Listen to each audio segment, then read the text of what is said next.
Welcome to the deep dive. Today, we're really zeroing in on a specific moment, a really formative period. Mm. The time right after a summer retreat for these four young guys. Mhm. Our sources give us this close-up view of their lives in those crucial weeks. We've got reflections on their shared experiences, which were pretty intense. Right. The emotional weight of saying goodbye, and then, well, how their lives kind of unfolded separately in the months afterwards, leading up to something the sources call, mysteriously, the call. So right, we're basically looking at the before picture here. Yeah. What were their lives actually like before any potential whirlwind of fame hit? Yeah. And we have these fascinating glimpses into their final days together at the retreat, which all leads up to that showcase performance, Mm-hmm. followed by those really significant farewells, and then, like you said, the sharp contrast Yeah. as each of them goes back home and navigates their own very distinct realities. And I think getting a handle on this initial phase, before everything potentially changed for them, it feels really key. It does. It's almost like understanding the ingredients before you taste the final dish, right? So we're going to explore the build-up to that performance, the mix of anticipation and nerves, Yeah. the weight of those goodbyes, and what those separate months sort of revealed about each of them individually. I think you'll find it really illuminating how their shared time at the retreat kind of bumped up against their very different lives afterwards. Okay, so let's dive right into that culmination. Yeah. The showcase performance itself. The sources really bring to life that peculiar feeling, when a big event is coming up. Oh, yeah. Time seems to speed up and slow down all at the same time. It's that sense of being right on the edge of something, Yeah. something significant. Exactly. You can almost feel the tension, can't you? And the excitement humming in those final rehearsals. I'm sure there were lighter moments, but underneath it all, you just sense this real pressure building up. Totally. And each of the boys was carrying their own individual hopes and worries into that. Right. What's particularly revealing, I think, are those little snapshots we get into their inner worlds. Like, take Zach, for instance. Yeah. He's grappling with this fear of choking, basically, of being the weak link in the group. Right. That's a lot of pressure. It is. And then there's this other layer, this sort of unspoken connection or feeling towards Ruben, something he's clearly aware of, but maybe doesn't fully get yet.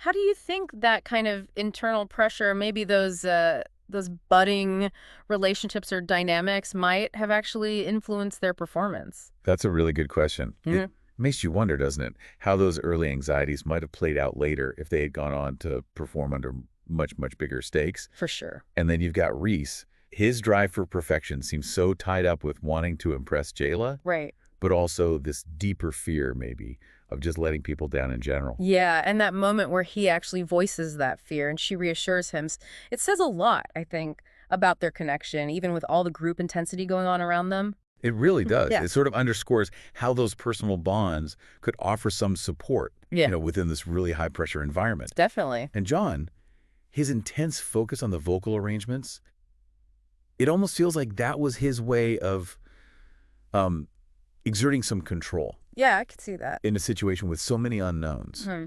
And that detail about him asking his father not to come to the showcase, Right? and his father's somewhat, I don't know, detached response. It certainly hints at maybe a more complex dynamic there. Right. What do you make of that interaction? Well, it definitely suggests a bit of distance, doesn't it? Like a potential lack of feeling fully seen, maybe in his own family, Mhm. which perhaps makes his connection with the other boys at the retreat feel even more significant for him. That makes sense. And then you have Ruben, who's described as feeling sort of suspended between the joy of performing with the group and this undercurrent of panic. Especially around Zach, right? Especially around Zach, yeah. It's like he's experiencing these really conflicting emotions all at once. Which kind of leads into that really insightful conversation the sources describe between Ruben and John by the campfire. Oh, yeah. That was powerful. Ruben's vulnerability, talking about the fear of being truly seen, beyond just his performance persona. And John's response is just so astute, really. Yeah. He says something like, I think people see you already, but they're not owed the parts you're still figuring out. Wow, that's pretty mature. It really is. For someone so young, it's this deep understanding of vulnerability and self-acceptance.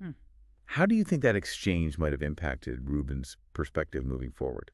Oh, it feels like it could have been a pivotal moment for him, that reassurance that it's okay not to have everything figured out yet. Right. And then Ruben's worry about judgment and John's gentle words about understanding. you really see this quiet bond of support kind of developing between them. Those seemingly small interactions, they feel incredibly meaningful when you're trying to understand their whole dynamic. They absolutely do. Yeah. And then there's the final rehearsal the night before the showcase. Mm-hmm. The imperfections, the little mistakes.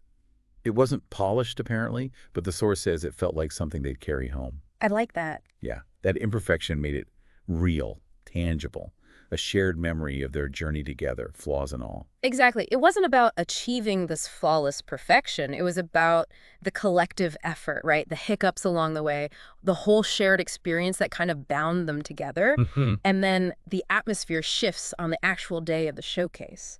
That buzzing, nervous, final energy the sources talk about. Yeah, the stage is transformed. Suddenly, it's all very real. Very real. And that last run-through they did, apparently without mics or lights, just their voices and movements, where everything clicked. Yeah. That must have been an incredibly powerful moment, like pure synergy and confidence right before they had to go out there. Oh. It's like they found this perfect harmony in the quiet before the storm. You could almost picture it, can't you? That feeling of everything just falling into place at the very last second. And then the crowd arrives, parents, instructors, okay. But crucially, those label and press people. Yeah, the stakes instantly go up. Way up. They're the final act, and for those few minutes under the lights, they're elevated, you know? They're performers. And then that really striking image of John watching from the audience. Oh, right. Seeing his father, Goff Braxton, on a phone call and mouthing those words, I found exactly what we need. Chills. That's a real turning point, isn't it? It feels like it. A glimpse into some potential future being orchestrated behind the scenes, kind of shifting the focus beyond just this performance. It really makes you wonder what exactly Goff Braxton saw that day. It's like a flash forward. Suddenly you realize there's a much bigger game potentially at play here. Okay, so the performance ends, the applause dies down. What happens right after the end of the retreat itself feels just as significant, maybe even more so in some ways. Yeah, the morning after has this almost surreal quality described in the sources. A kind of rushed sense of closure. Suitcases being packed, those lingering glances in the hallways. Each goodbye seems to carry its own unspoken weight, doesn't it? Yeah. And it really signifies the end of this intense shared chapter. You really feel that. Reece and Jayla's farewell, the affection is clear, but so is that uncertainty that just comes with distance. Totally. And Ruben and Noel's kiss described as soft, honest, final. With that poignant, until maybe. Right. You sense how delicate that connection might be once they step back into their separate lives. And then there's Ruben and Zach's hug. The source really emphasizes the unspoken emotions just hanging there, the stillness of that moment. Yeah. Zach's hesitant, we'll keep in touch. And Ruben saying, yes, it feels like a promise made with, the best intentions, but also with this huge sense of the unknown. Definitely. And John, ever the optimist, his comment about seeing each other again, exchanging numbers, it's like closing one door, but leaving it just a tiny bit ajar, hoping for something else down the line. But then, like you said earlier, reality hits hard as they return to their individual lives. And the contrast with that intense shared experience, well, it couldn't be starker, really. It really couldn't. Zach goes back to his familiar routine in Portland, the local store, his mom's hug. The retreat starts to feel like this life raft, and now he's back in the deep waters of his everyday life. Yeah. And the lack of communication with the others, his guitar sitting untouched, it's as if the music, the whole vibrancy of the retreat is just fading into this distant memory. And his observations of his dad's seemingly detached life probably don't help. Right. It just amplifies his feelings of isolation. He even starts to kind of question if the whole retreat experience was real or if it even mattered that much. Why do you think that doubt starts creeping in for him? Well, it seems like a pretty natural psychological response, doesn't it? When a really significant but temporary experience ends. Yeah, I suppose so. The stark return to normal life can feel really anticlimactic, almost jarring. And without that constant reinforcement from the shared experience, those memories can start to feel distant, maybe even a bit dreamlike. That makes sense. Ruben's return to LA, though, on the surface seems almost the opposite. Right. He gets work straight away. Exactly. He's immediately thrown back into the audition circuit. He lands a role. But internally, the sources say, his thoughts are still kind of circling back to Zach in the retreat. And his mother's intense focus on fame, maybe at the expense of those personal connections, that highlights a potential tension in his life. Yeah, definitely. And his hesitation to actually reach out to Zach suggests those unresolved feelings are still just lingering there under the surface. And Reece, trying to slip back into his old social circles, he's met with a pretty harsh dose of reality. Oh, yeah. The boy band fantasy camp taunts. Brutal. And that grainy YouTube clip they mentioned, it's a stark reminder that not everyone is going to understand or, validate his experience. You okay? Even his connection with Jayla starts to weaken under the strain of distance and time zones. That feeling of letting go that's described, it carries a real sense of sadness. It makes you wonder how those external reactions really impacted his self-perception after something so intense and potentially really positive for him. It really highlights that challenge, doesn't it? Yeah. Of reconciling personal growth with the expectations and sometimes the judgments of your existing social world. For sure. And John's return to his very structured life, private school, church, his father's unwavering focus on his future in the music industry. Right. He doesn't talk much about the retreat, apparently, but that notebook filled with their names. That's a powerful symbol, isn't it, of his quiet remembrance. It really is, like a private keepsake. Yeah. And his trip to New York with his father, getting this glimpse of his potential future, it stands in stark contrast to his own internal feeling, his conviction that something is coming.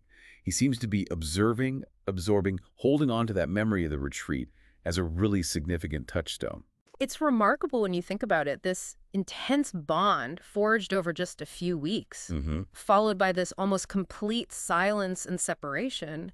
You can really feel the weight of those 3 months and just how different the paths they're now navigating truly are. Which brings us right to the edge, the anticipation of what comes next. The source points to that 3-month mark right after the camp ended as this crucial turning point. Yeah. That's when the call happens, and it brings with it, apparently, a proposal that would change everything. Yeah. What kind of proposal do you think could possibly bridge those very different individual experiences they've just had? It's the ultimate cliffhanger, isn't it? But looking back at everything we've just talked about, the intensity of the performance, those emotional goodbyes, the distinctly different realities each boy returned to, you can start to see how this foundational period, with all its highs and lows, really laid the groundwork for whatever that proposal might entail. And the epilogue that's mentioned, hinting at future difficulties and maybe a darker part of their story. It makes understanding this initial calm before the storm feel absolutely vital. Exactly. These individual journeys, the ways they each process the retreat and then their separation afterwards, will undoubtedly shape how they respond to and navigate whatever opportunities or challenges the call presents. It really prompts an important thought for you, the listener, I think. How do these profoundly shared experiences continue to shape individuals even when they return to completely disparate lives? That's a good question. And maybe, how often do significant life-altering opportunities actually emerge from these periods of uncertainty or even silence? Really makes you think, doesn't it? Yep. So just to quickly summarize our exploration today, we've really delved into the electric atmosphere of that showcase performance. Yep. The deeply personal and often poignant goodbyes at the end of the retreat, and the contrasting realities each of the boys encountered in the months that followed. All of this is really setting the stage for a pivotal moment that's teased by the call. And understanding this initial period, like we said right at the start, just feels so crucial. It provides the necessary context, really, for appreciating the complexities and the human element behind any future fame and success they might find, and, importantly, the potential challenges that might lie ahead, too. You should hopefully now have a much clearer sense of that calm before the noise, as it were. Thanks so much for joining us for this deep dive. We'll be here to unpack the next chapter as it unfolds.